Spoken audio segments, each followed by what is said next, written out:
কেমন আছেন সবাই? হ্যাঁ, আপনারা আজকে টাইটেলটা ঠিকই দেখেছেন। রুমিন ফারহানা আপুর বিস্ফোরণমূলক বক্তব্য, যে বক্তব্যে বাংলাদেশ তোলপাড়। তো ঠিক আছে, তাহলে শুরু করতে যাচ্ছি। আচ্ছা, তার আগে বলিনি, আমি আপনাদেরকে বলেছি যে আজকে আইসক্রিম নিয়ে বসেছি। প্রচন্ড প্রচন্ড গরম, তাই আইসক্রিম নিয়ে বসেছি। তো রুমিন ফারহানা আপুকে আপনারা আশা করি সকলেই খুব ভালো মতো চেনেন। উনি বিএনপির অনেক বড় একজন নেত্রী। এই গত 15-16 বছর যখন বিএনপি ক্ষমতায় ছিল না, মানে এখন পর্যন্ত ক্ষমতায় নাই, ক্ষমতায় কে আসে সেটা তো ইলেকশন হলে বোঝা যাবে। যাই হোক, তো উনি দলের জন্য, বিএনপির জন্য অনেক ফাইট করেছেন এবং আমরা ওনাকে প্রায় সব সময় দেখেছি। এই যে একটা বিপরীতমুখী পরিবেশ, এই যে একটা প্রতিকূল পরিবেশ, এই প্রতিকূল পরিবেশে রুমিন ফারহানা আপু বাংলাদেশের অন্যতম বড় দল বিএনপির জন্য খুবই ফাইট দিয়েছেন এবং উনি এমপিও হয়েছিলেন, আপনারা সবাই জানেন। তো উনি আজকে অথবা কালকে বক্তব্যটা দিয়েছেন। আমার বক্তব্যটা শুনে খুব ভালো লেগেছে। আমার যে বক্তব্যগুলো মনে হয় যে না, এগুলো আমার কাছে ভালো লাগে, আপনাদের শোনাতে ভালো লাগে, সেই বক্তব্যগুলো নিয়ে আমি বেসিক্যালি হাজির হই। তো আমি একটু বলছি রুমিন ফারহানা আপু কি বলেছেন। রুমিন ফারহানা আপু বলেছেন, আমি এই মুহূর্তে একদমই নিরাপদ বোধ করছি না, কেননা বাংলাদেশের রাজনীতিটা এখন এমন এক জায়গায় চলে গেছে, কে কাকে কোন উদ্দেশ্য হাসিলের জন্য আমাকে কখন নাই করে দেবে। কিন্তু দেখা যাবে যে বিরাট একটা গ্রুপ তার সুবিধা নিতে পারবে। মানে আমি যদি নাই হয়ে যাই, মানে রুমিন ফারহানা আপু যদি নাই হয়ে যায়, হয়তো তার ক্ষতি করবে এবং দেখা যাবে বিরাট একটা গ্রুপ সুবিধা নিতে পারবে আর অন্য একটা গ্রুপকে বেকায়দায় ফেলতে পারবে। সো আমি এখন আর এই দেশে নিরাপদ বোধ করি না। সো আমি বিশ্বাস করি এই দেশে যারা সাধারণ নাগরিক তারাও একইভাবে আমার মতো নিরাপদ বোধ করছে না। তাহলে কি রুমিন ফারহানা আপু এটাই বোঝাতে চাচ্ছেন যে অন্তর্বর্তীকালীন সরকারের আমলে এই অবস্থায় বিএনপি অথবা রুমিন ফারহানা আপু এরা নিরাপদ বোধ করছে না? কিন্তু এই নিরাপদ বোধের কারণ, মানে নিরাপদ বোধ না করার কারণটা কি? তার মানে কি এই যে আমাদের প্রাক্তন প্রধানমন্ত্রী শেখ হাসিনা যখন ছিলেন তার আমলেই তারা ভালো ছিলেন? তো যাই হোক, আমি জানি না উনি কোন সেন্স থেকে এই কথাটা বলেছেন। আচ্ছা, দেখা যাক পরে কি বলেছেন। 5ই আগস্ট যে মুহূর্তে শেখ হাসিনা দেশ ছেড়ে ভারতে আশ্রয় গ্রহণ করেন, তখন কি হলো? তখন কারাগারগুলোর ফটো, এগুলো কিন্তু মোটেও আমার কথা নয়, সবই রুমিন ফারহানা আপু আজকে বলেছেন একটা টিভি চ্যানেলে। কোন টিভি চ্যানেলে বলেছেন সেটাও আমি বলবো, আজকে অথবা কালকে বলেছেন, আমি এটা পেয়েছি। তো যাই হোক, উনি বলেছেন কারাগারগুলোর ফটক অটোমেটিক খুলে গেল। রাজবন্দী পলিটিক্যাল রাজনীতিবিদ থেকে শুরু করে জঙ্গি, সন্ত্রাসী, শীর্ষ সন্ত্রাসী, অমুক নাম তমুক নাম, সবাই জানে, নামগুলো নাই বললাম, সবাই বেরিয়ে গেলেন। কার সাজার মেয়াদ শেষ হয়ে গেল, কার সাজার মেয়াদ বাকি আছে, কার বিরুদ্ধে 20টা মামলা, কারো হয়তো 18টার বেল হয়েছে, 2টার বেল হয়নি। অথচ এই বেল টেলের কোনো রকম তোয়াক্কা না করে, কোনো রকম ধার না মানে এই বেল টেল যে হয়েছে বা বেল হলো কি হলো না, এগুলোর কোনো রকম তোয়াক্কা না করে সবাই যেন বেরিয়ে গেল। আচ্ছা, আমি একজন রাজনীতিক ক্ষুদ্র কর্মী, আমি কিছুই বুঝলাম না। আইনজীবী হিসেবে আমার মনে অনেক প্রশ্ন আছে।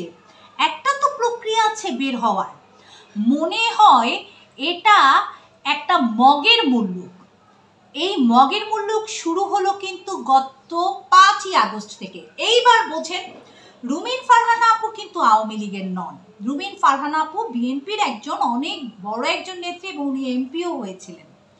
তো এই রুমিন ফারহানা আপু দেশের এইরকম পরিস্থিতিতে তার মানে বোঝা যাচ্ছে যে প্রাক্তন প্রধানমন্ত্রী শেখ হাসিনা যখন ছিলেন তখনই বিএনপি, আওয়ামী লীগ সবাই অনেক ভালো ছিল, মানে ওনার বক্তব্যে এইটাই বোঝা যাচ্ছে। আচ্ছা, সংখ্যালঘু সম্প্রদায়কে নিয়ে একটি খেলা চলছে বাংলাদেশে, তাদেরকে উস্কে দিয়ে ব্যবহার করে অনেকেই ফায়দা লোটার চেষ্টা করছে। ভারতের মিডিয়া এমনভাবে প্রচার করলো যেন বাংলাদেশে রায়ট হয়ে যাচ্ছে। আচ্ছা, ভারতের মিডিয়া অনেক কিছু প্রচার করতে পারে, কারণ তারা তো বাংলাদেশের কাছ থেকে ইনফরমেশনগুলো নেয়, বাংলাদেশের লোকজনের কাছ থেকে ইনফরমেশন নেয়। তো এই বিষয়ে আর আমি বক্তব্য দেব না বা আমি কিছু বলতে চাচ্ছি না। এটা ভারত জানে যে ভারত কোনটা কেন প্রচার করেছে, আর এই ধরনের ঘটনা যদি নাই ঘটে তাহলে ভারতের মতো একটা দেশ কেন বাংলাদেশ সম্পর্কে কেন নেগেটিভ মানে তথ্য প্রচার করবে। আচ্ছা, আশুলিয়া, গাজীপুর, সাভার এখন পর্যন্ত আনরেস্ট পরিস্থিতি চলছে, কারখানা ফ্যাক্টরিগুলো ভাঙছে এবং বন্ধ হচ্ছে, আগুন লাগাচ্ছে, এগুলো সবই হচ্ছে। আচ্ছা, আনসার বাহিনী এক ধরনের কু করার চেষ্টা করেছে। এই যে আনসার বাহিনীরা কিছুদিন আগে সচিবালয় ঘেরাও করলেন, তারা একটা ঘটনা ঘটানোর চেষ্টা করেছিলেন। আচ্ছা, প্রধান বিচারপতি থেকে শুরু করে অ্যাফিলিয়েট ডিভিশনের সকল বিচারপতিরা ধপ করে পড়ে গেলেন। কারণ কি? উনি যদি একজন ব্যারিস্টার হয়ে না বোঝেন কি কারণ, আমি আপনি তো ভাই সাধারণ মানুষ, আমরা কেমনে বুঝবো বলেন? আমাদের তো ভাই অত জ্ঞান নেই। আচ্ছা, সব জায়গায় হজবরলস অবস্থা। আচ্ছা, এটা বলছেন, এই কথাগুলো বলছেন রুমিন ফারহানা আপু, তার কথাটাই আমি বলছি। আমি যদি তার কথাটা সরাসরি এখানে উঠিয়ে দেই তাহলে ভাই আমার ইউটিউব চ্যানেলটা ইউটিউব থেকে বাদ হয়ে যাবে। তো আর আমার তো আসলে কথা বলতে ভালো লাগে, অন্যের কথাগুলোই আমি আপনাদেরকে বলি, বোঝাই এই। তবে আমি যদি কোনো ভুল ইনফরমেশন দেই আপনারা অবশ্যই কমেন্ট বক্সে লিখবেন যে এই ইনফরমেশনটা আমি ভুল দিয়েছি, ঠিক আছে? সব জায়গায় হজবরলস অবস্থা। এটার মধ্যে আমি কি আইনের শাসনের এইটার মধ্যে আমি কি আইনের শাসনের কথা বলবো, কি রিমান্ডের কথা বলবো? বাংলাদেশ সিআরপিসিতে রিমান্ড বলে কোনো শব্দ নেই। অধিকতর তদন্তের কথা উল্লেখ আছে বা ফার্দার ইনভেস্টিগেশনের কথা উল্লেখ আছে। ফার্দার ইনভেস্টিগেশনকে আমরা ফার্দার টর্চারের পর্যায়ে নিয়ে গেছি। আচ্ছা, রিমান্ড নামক শব্দ নিয়ে চোর থেকে শুরু করে পলিটিশিয়ান পর্যন্ত যেই এটার মধ্য দিয়ে যাচ্ছে তার উপরে বিভৎস নির্যাতন করা হচ্ছে।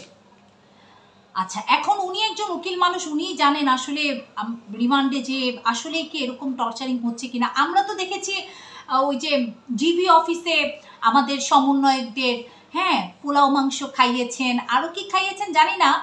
তো আমাদের প্রাক্তন ডিবি অফিসার যিনি ছিলেন তিনি তো বেশ সমাদরই করেছেন। আসলে কি ডিবি অফিসে বা রিমান্ডে নিলে আসলে কি টর্চার করা হয়? আমি আসলে এই বিষয়ে আমার কোনো ধারণা নাই, তবে এটা সমন্বয়করা ভালো বলতে পারবেন। বাংলাদেশের অন্তর্বর্তীকালীন সরকারের দুজন উপদেষ্টা সমন্বয়ক ওনারা ছিলেন ডিবি অফিসে, ওনারা ভালো বলতে পারবেন ডিবি ওনাদের সাথে কীরকম আচরণ করেছেন, ঠিক আছে? আচ্ছা, তাহলে এখন বোঝা যায় যে ডিবি অফিসে নিয়ে ব্যালট স্বীকারোক্তি নিয়েছে রিমান্ডে, ওই রিমান্ডের কোনো মূল্যই নেই। তাহলে স্বীকারোক্তিটা নেয়ার কেনই বা নেওয়া হয় রিমান্ডে, যেটার কোনো আইনে কোনো বিধানই নাই।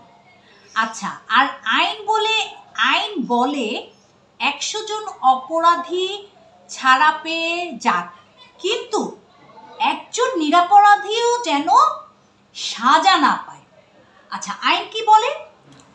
100 জন অপরাধী ছাড়া পেয়ে যাক, তাতে কোনো সমস্যা নাই, কিন্তু একজন নিরপরাধ ব্যক্তি যেন বিনা দোষে সাজা না পায়। আচ্ছা, রুমিন ফারহানা আপু আইন বোঝেন, আমি তো বুঝি না, তো যাই হোক, কিন্তু কথাটা কিন্তু অনেক সুন্দর। আসলে একজন নিরাপরাধ ব্যক্তি কেন সাজা পাবেন? আচ্ছা, এই যে শত শত হাজার মামলা, খুনের মামলা, হত্যা মামলা পলিটিক্যাল পার্সনদের উপর চলছে।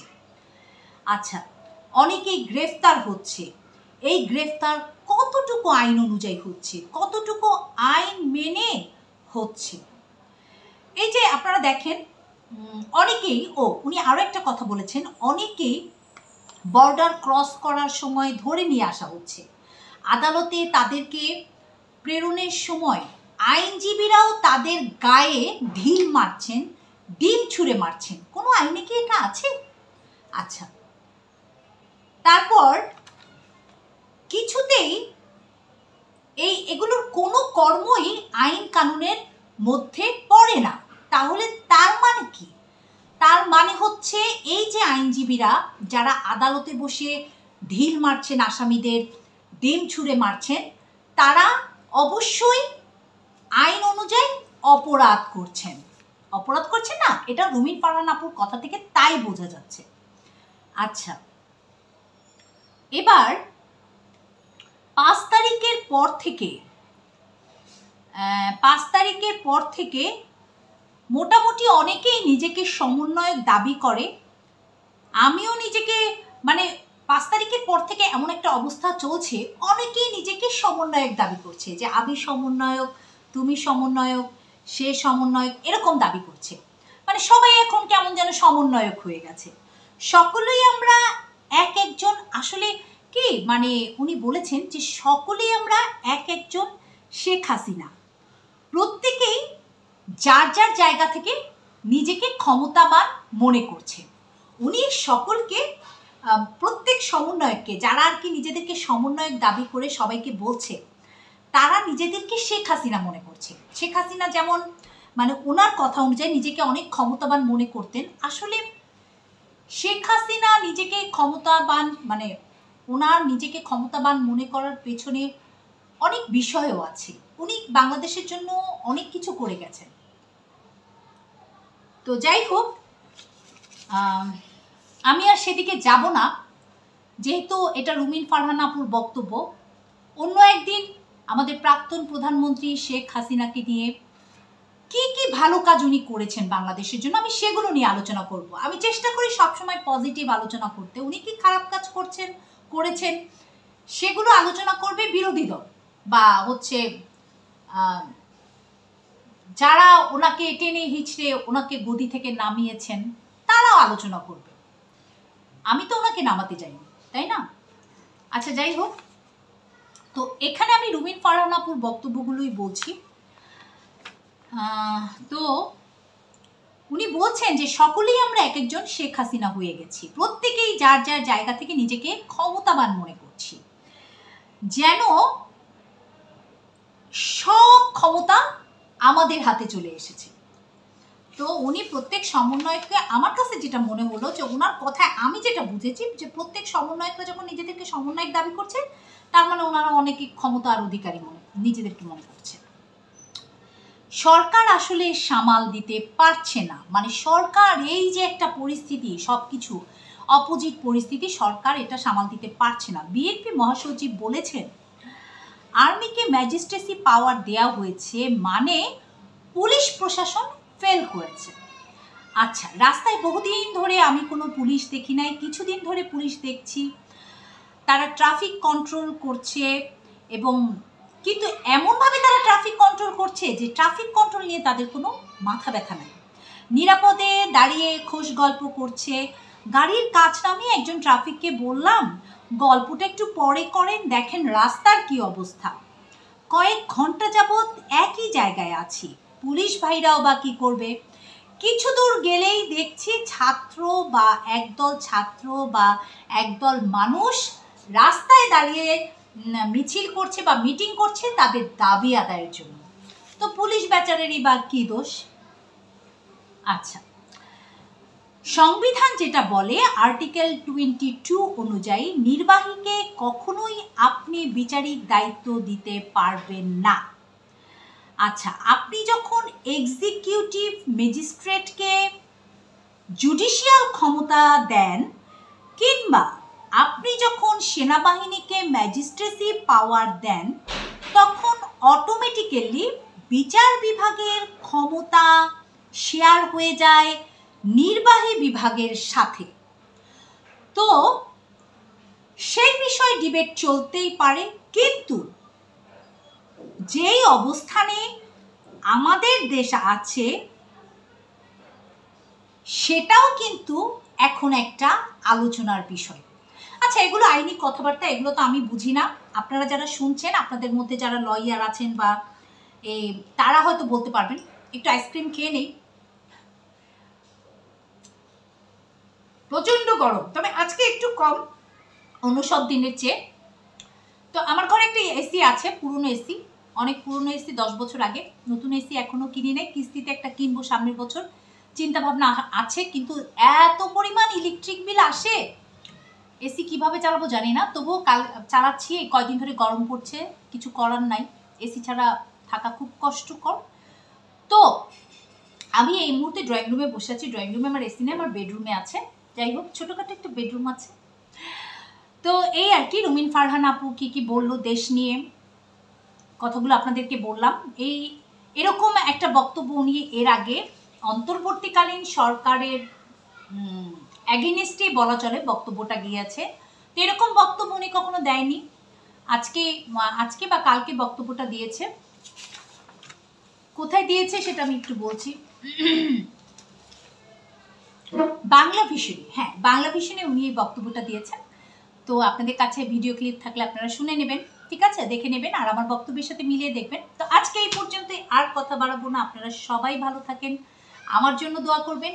ও, আমার ইউটিউব চ্যানেলটার নাম আমি এখন পরিবর্তন করে ফেলছি। আমি আগে ছিল মিমি রান্নাঘর, আজকে আমি মিমি করিম দিয়েছি, ঠিক আছে। দিয়েছি এই কারণে, কেন রান্নাঘর হলে তো আমি সেখানে শুধু রান্নাবান্না দেখাবো, সেখানে তো আমি নিউজ প্রেজেন্ট করব না, আমি টেক ভিডিও বানাবো না। তো আমি চাচ্ছি আরেকটা নতুন চ্যানেল না বানিয়ে এই চ্যানেলেই, এই যে আমার মিমি করিম চ্যানেল, যেটা এতদিন মিমির রান্নাঘর ছিল, এই চ্যানেলেই আমি রান্নার ভিডিও আপলোড করব, তারপর নিউজ ভিডিও আপলোড করব, তারপর হচ্ছে টিচিং ভিডিও, কিছু কিছু টিচিং ভিডিও আমি করেছি, ওগুলো আপলোড করব। আপনাদের ভালো লাগলে আপনারা দেখবেন। আপনাদের সমর্থন থাকলে, আপনাদের সাপোর্ট থাকলে ইনশাল্লাহ আমি আরও এগিয়ে যাব। আর আপনাদের সাপোর্ট ছাড়া একটা সেকেন্ডও আমার কথা বলতে ভালো লাগবে না, এই আর কি। আর ওই যে বলেছি না, সারাদিন পরে রাতে ঘুমোতে যাওয়ার আগে আপনাদের সাথে একটু কথা না বললে ভালো লাগে না। আমি চেষ্টা করব প্রতিদিনই একটা করে ভিডিও আপলোড দেওয়ার জন্য, যদি সেটা আমার শরীর ভালো থাকে, মন ভালো থাকে, সময় হয়। আমার জন্য সবাই দোয়া করবেন, সবাই ভালো থাকেন। আল্লাহ হাফেজ, আসসালামু আলাইকুম।